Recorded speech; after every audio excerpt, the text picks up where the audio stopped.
Hey everybody, it's Joel, your photo troll. I'm out here in the Old West, Bellevue, Colorado, and I just wanted to make a video about limited choices, okay? So back when I started shooting film, I would usually just have one kind of film to shoot, either ASA 125 plus X or ASA 400 Tri-X, and I almost always use the Tri-X 400 ASA. So everywhere I went, I had 10 rolls of Tri-X loaded up, ready to go, and then maybe a couple rolls of Plus X. But I would show up at a situation, I knew I had 400 ASA film in my camera, and it just defined what my exposure was going to be. If I had to shoot inside at ASA 400, I could go down to 125th of a second at f2.8. So doesn't matter where I was, if I would go to CSU and take some kind of activity going on inside, I could use that exposure because it was inside and because I knew my ASA was 400. And I'd use my light meter in the camera to confirm it, but I was usually right because I knew exactly what ASA 400 needed, So I'd show up to a tennis match outside on a day like today, sort of semi-sunny or whatever, and I'd have ASA 400, and I would know that I would need about a 500th of a second at f8 to make it work on a day like this, and I'd confirm it through my meter and just start shooting.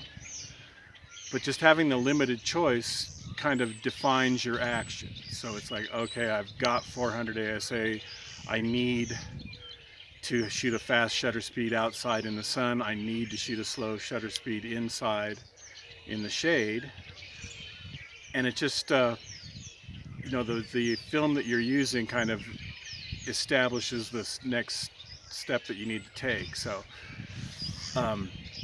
if for instance you had ASA 125 film and you needed to shoot something indoors like a chess match or something, and there was just normal indoor light, you would have to use about a 30th of a second at f1.4, and that's really the only exposure. If you went up to a 250, if you went up to a 60th of a second, you're starting to underexpose too much, and so it would just give you that very limited choice, and it would kind of tell you what you needed to do.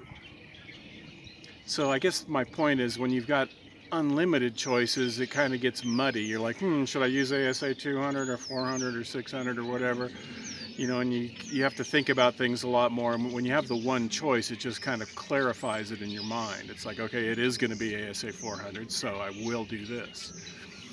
And once you've got that solid in your mind, the manual exposure thing, you can run any camera. Someone can hand you an old view camera and say, okay, it's got ASA 100 film. And you can be like, okay, ASA 100 film would be 100th of a second at f8 on a bright sunny day. So on a day like today, it'd be 100th of a second at f4. And then you could confirm it with your meter or whatever, but it doesn't matter what kind of camera you have if you know your manual exposure. Someone can hand you the latest, greatest, Canon R5 Mark II or whatever. I don't even know if they've got that, but they could just hand you something and say, I don't know how to use this, can you take a picture? And you can just go to manual and say, okay, 200th of a second at f8, confirm it with your meter, boom. It just really simplifies things once you've got that exposure in your mind, and having the limited choices really helps you do that. So if you're always using ASA 25 film, you've got very few choices as far as exposures. On a day like today, you could do a 30th of a second at f5.6, and that's about all you could really do. And if you were inside with ASA 25 film, you've got to use a flash or turn on all the lights or bring additional lights or something just to get a 30th of a second at f1.4. So the ASA really limits your choices. You know, when you've got ASA 25 film, you've got 1 or 2 exposures that'll work in any situation, and the same with ASA 400. 400's a little more forgiving because, I mean, you can slow it down to a 30th of a second inside and things look great, or you could speed it up to a 1,000th of a second outside and things look great. You know, it's just very versatile. Whereas, say, ASA 25, you can use it outside at a 50th or a 100th of a second, which isn't really fast enough for motion. And then indoors, you've got to either use a flash or, you know, a 1/4 of a second exposure or something like that. So just a limited choice defines your action.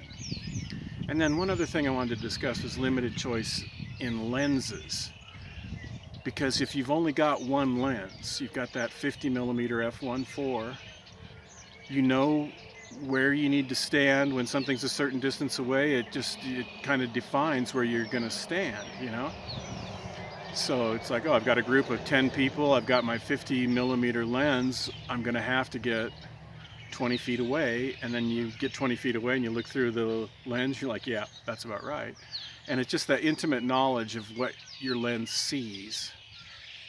And then you learn all the tricks of the lens too, because with that 51.4, you know, you can just get depth of field like so shallow at 1.4, especially if you get close to something like a wedding ring or something. You can get close to it, get that super shallow depth of field, crispy focus on your stone, and boom, you know. But it's just the limited choice in lenses, it really helps to define what that lens can do. And you start knowing all the tricks of the lens, and you start learning all its little strengths and weaknesses and stuff like that. Whereas if you have a bunch of zooms and a bunch of primes and stuff, you know, you can get the picture you want pretty easily, but you don't really have a intimate knowledge of everything that lens can do like you do if you're limited to that one. You know what I mean? So if I were a beginning photographer, instead of buying the zoom lens, the 28 to 200 or something like that, just get a really awesome prime.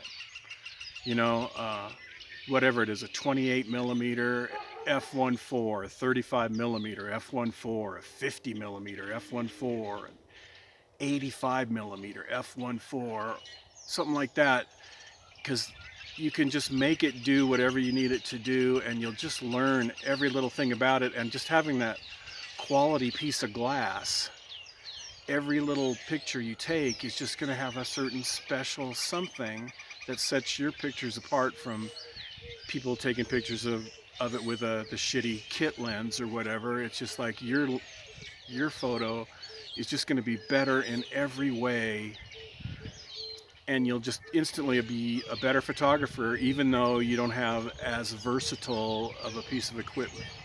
So I just want to tell you that, you know, having limited choices, sometimes it's a good thing. You can be overwhelmed with too many choices. This is Joel, your photo troll. I'll see you down the river.